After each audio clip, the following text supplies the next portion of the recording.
So after implementing my 3 growth goals strategies, physical movement, reflecting on learning, and previewing strategies, I did notice positive increases in the post-data results compared to the pre-data results. And it was really cool to see. It was really cool to implement these strategies and kind of get the students' feedback on it. I really was very stressed about timing for a lot of these things, and actually putting them to work.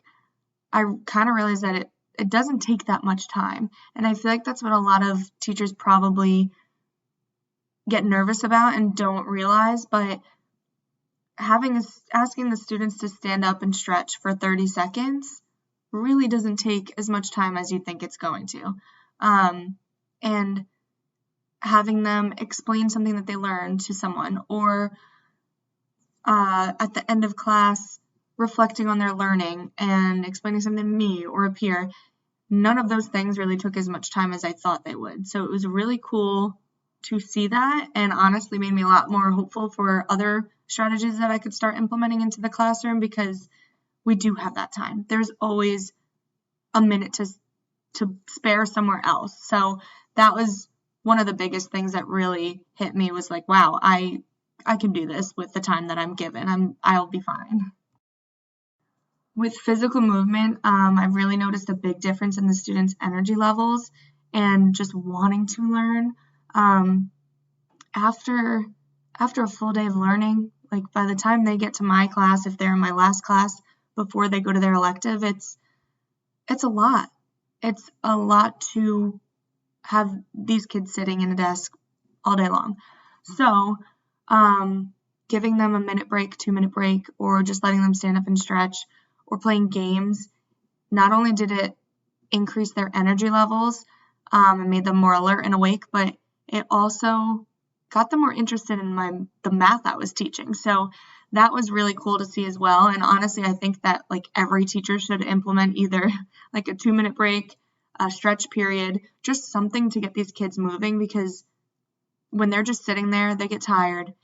Sometimes the content isn't super exciting, and it's hard to make the most exciting thing in the world. So getting them up and moving, talk to someone, stretch your body, walk around the room, whatever it may be, was really helpful. And starting to use more manipulatives and games also was helpful. And you could just tell the energy shift. When they're enjoying something, they're learning and they're enjoying it, rather than them sitting there and getting tired and bored, and it's like pulling teeth. So I really, really like the physical movement. I think it just honestly brings the energy up in the classroom.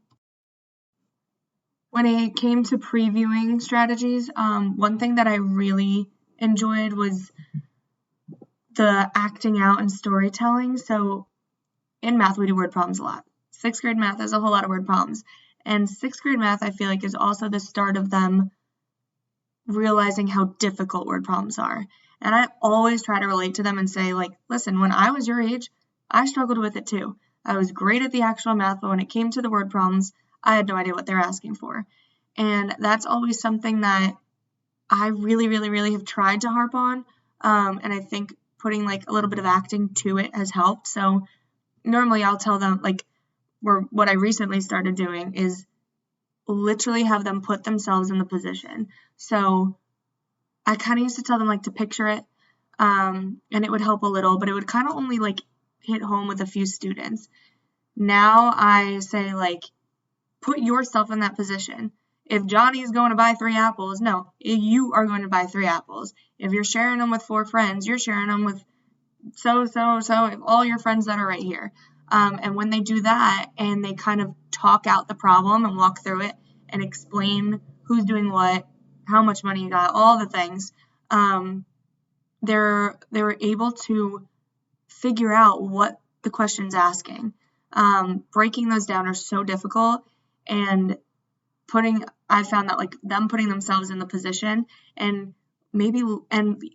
literally having them act it out. Like I've had them walk over to another desk and pretend they're at the store, things like that. But just having them act it out, or I acted out up at the front, whatever it may be, them actually picturing themselves and putting themselves in the position of the person in the word problem has truly changed how they go about them.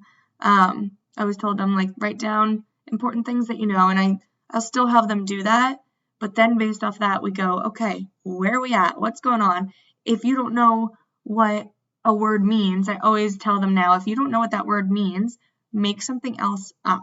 If they're saying this big tractor trailer and you've never seen a tractor trailer before, then make up your own car. If they can understand the concept, then just put something that they truly have seen and understand to it and picture it and plan it out.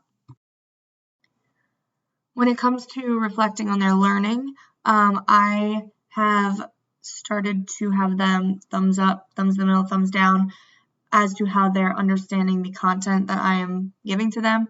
After I teach something and they practice it, they'll give me a thumbs up, thumbs in the middle, thumbs down. And sometimes, especially in the beginning, the kids were kind of nervous if it wasn't going to be a thumbs up. They didn't really want to put their thumb down and have other students see. So then I started having them close their eyes or put their head down on their desk, or even say, like, I don't need to see it high in the air, just something little as to what you're thinking.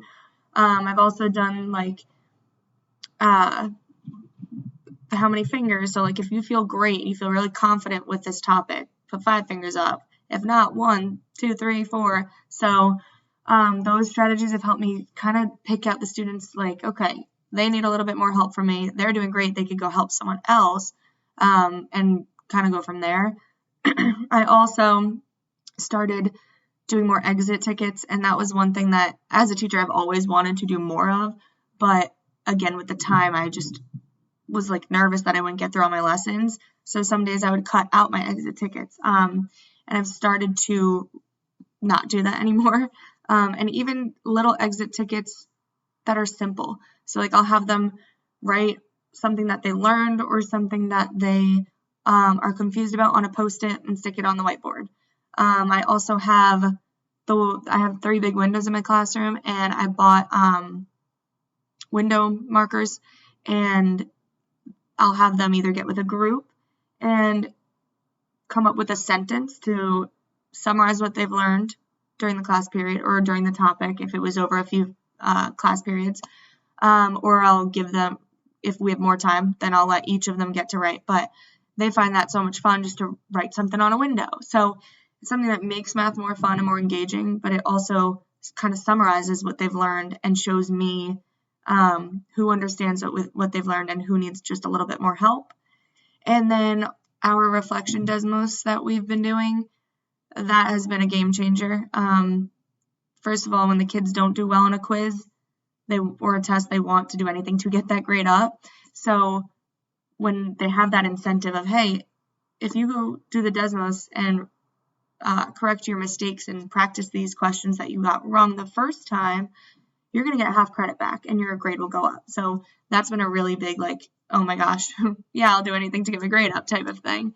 But even just seeing them go through the Desmos and watch the videos and discover what they did wrong and be able to explain that to me has been extremely helpful to them and to me. I think I always say to them, like, once you make that mistake once, let's not make it again. If you understood what you did wrong there and you know how to fix it, keep that, bring that with you for the next time you have a question like this or on the next test or whatever it may be. Utilize that and don't forget it. You remember that you made that mistake before. We're not going to do it again. So overall, I've seen, like, a lot of growth in using all of these strategies, and it makes me want to go try out all the rest of them as well.